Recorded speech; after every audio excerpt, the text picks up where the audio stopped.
ये आकाशवाणी है। प्रस्तुत है कार्यक्रम सुर्खियों में।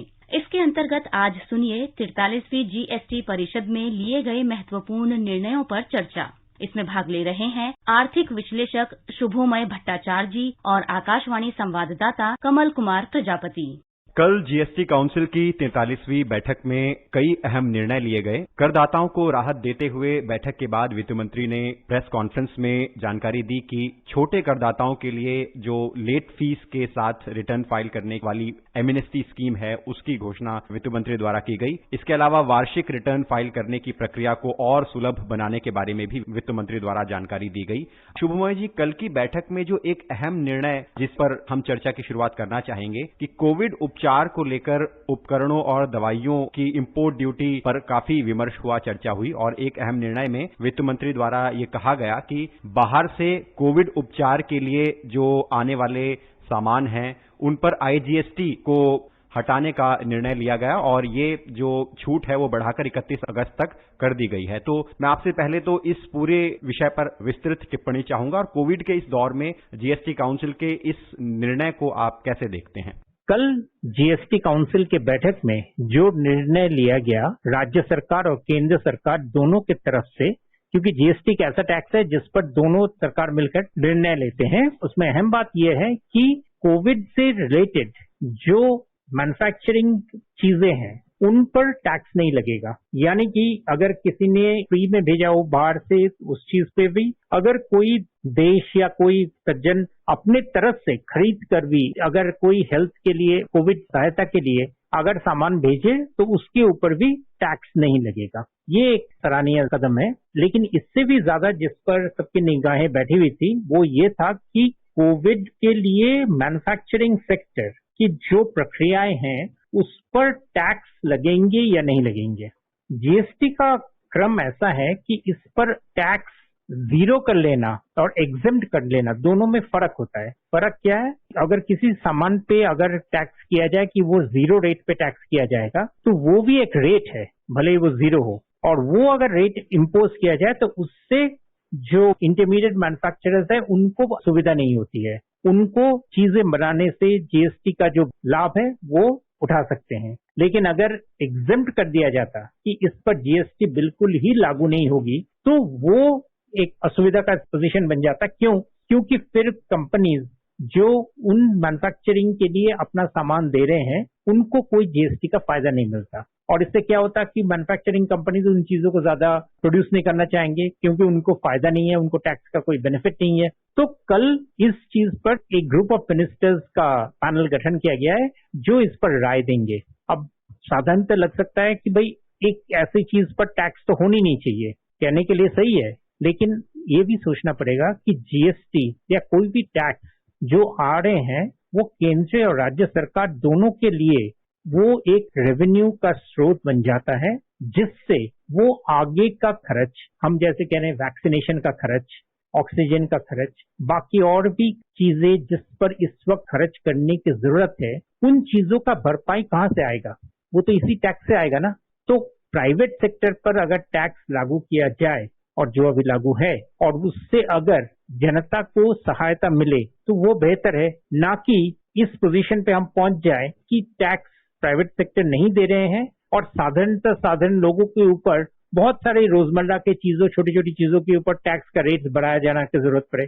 या तीसरा कदम है कि सरकार, राज्य सरकार या केंद्र सरकार दोनों ही बैंक या दूसरे उपक्रम से उधार लेंगे। जब उधार लेते हैं तो उसका फल क्या होता है? मुद्रास्फीति, यानी कि हर तबके के लोगों को कुछ एक्स्ट्रा पैसा देना पड़ता है उस हर चीज खरीदने के लिए, तो अल्टीमेटली खर्च करना पड़ेगा। तो या तो हम प्राइवेट सेक्टर के ऊपर टैक्स बनाए रखें या उसको हम सारे लोगों के ऊपर वो कर का फिर बोझ आवंटन कर दें। इसीलिए इस पर ग्रुप ऑफ मिनिस्टर्स का गठन किया गया है और आशा है कि वो लोग बहुत ही कम रेट पर इस टैक्स का निर्णय करेंगे। सरकार द्वारा इस बात पर जोर दिया जाता रहा है कि कर व्यवस्था को ट्रांसपेरेंट किया जाए और उसे व्यवस्थित किया जाए और जो छोटे मध्यम करदाता हैं उनको लाभ मिले। तो प्रक्रिया को सुलभ बनाने की बात हो या एमनेस्टी स्कीम की बात हो जिसकी कल वित्त मंत्री ने चर्चा भी की, आपको क्या लगता है कि ये निर्णय इस कोविड के दौर में कितने अहम रहेंगे आम करदाता के लिए और जो कर भुगतान हो या रिटर्न फाइल करने की बात हो, उससे कितना प्रोत्साहन मिलता है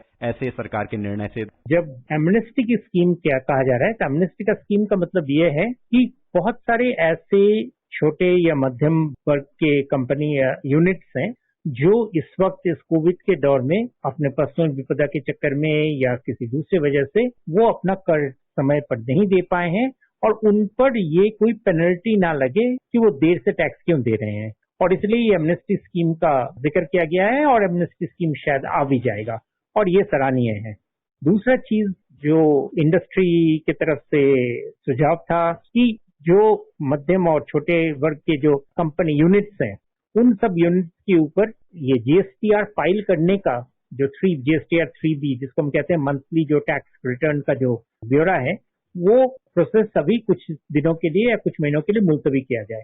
आपको एक चीज इसमें ध्यान रखना होगा कि इस पर मुश्किल ये है कि ये चीजें उद्योगों के नाम पर क्लेम तो किया जाता है, लेकिन फायदा उठाते हैं बड़े व्यापारी जिनके पास फैसिलिटी रहता है इस चीज को करने का। उनको खास कोई मुश्किल नहीं होती है, लेकिन वो इस नाम से अपना बेनिफिट लेना चाहते हैं कि भाई हमको ये फॉर्म फिलअप ना करना पड़े, कुछ महीनों तक हमको फ्रीडम मिले, और वो फ्रीडम फिर चलते चलते बहुत दिनों तक वो चल जाता है। और इससे क्या होता है कि सरकार के पास अगर जीएसटीआर का रिटर्न अगर ना आए तो साथ में टैक्स भरने का जो प्रेशर है कंपनियों के ऊपर, वो प्रेशर कम हो जाता है, और वो प्रेशर अगर कम हो जाता है तो जीएसटी का जो रकम है जो अभी बढ़ के होपफुली 1.25 लाख करोड़ के करीब हो गया है औसतन, वो कम हो जाएगा।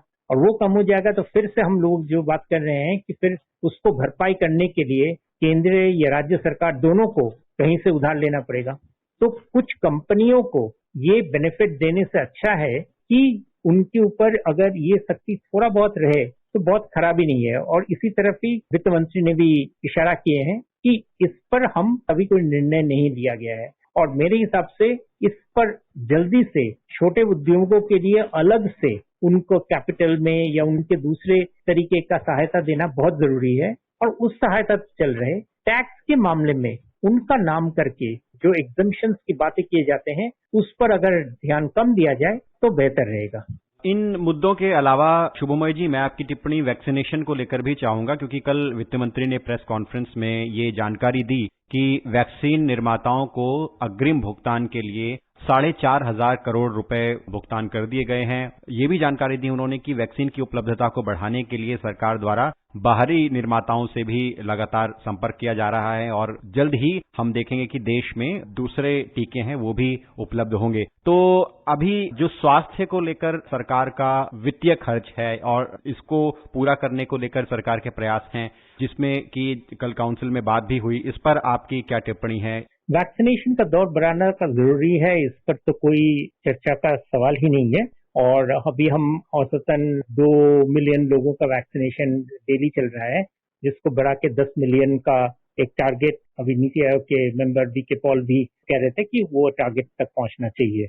और वो टारगेट पे पहुंचने के लिए निश्चित ही ज्यादा वैक्सीनेशन उपलब्ध होने चाहिए। जितने भी आंकड़े आ रहे हैं उससे ये दिख रहा है कि जून महीने में वैक्सीनेशन के स्रोत और बढ़ेंगे, और जुलाई अगस्त में जाकर इसमें काफी हद तक vaccination, domestic vaccination serum institute और भारत बायोटेक दोनों से ही ज्यादा मिलेंगे, साथ में स्पुतनिक वैक्सीन भी मिलेंगे। और ये अभी का हालत देखते हुए बिल्कुल भी इस पर कोई दो राय नहीं कि ये बिल्कुल ही जरूरी है। अगर इकोनॉमी को अपने पैरों पे फिर से वापस आना है, लोगों को निकल के कामकाज में जुटना है, तो वैक्सीन के बिना वो कॉन्फिडेंस लोगों में आना असंभव है, और इसीलिए इसका प्रावधान करना बहुत बहुत ही जरूरी है। तो निश्चित तौर पर जो कल निर्णय लिए गए, जैसा कि आपने कहा कि अब वैक्सीनेशन के साथ साथ सरकार भी तत्पर है कि आगे इकोनॉमिक रिवाइवल के लिए इस तरह के कदम आगे बड़े महत्वपूर्ण होंगे। चर्चा में आप शामिल हुए, आपका बहुत बहुत धन्यवाद। धन्यवाद।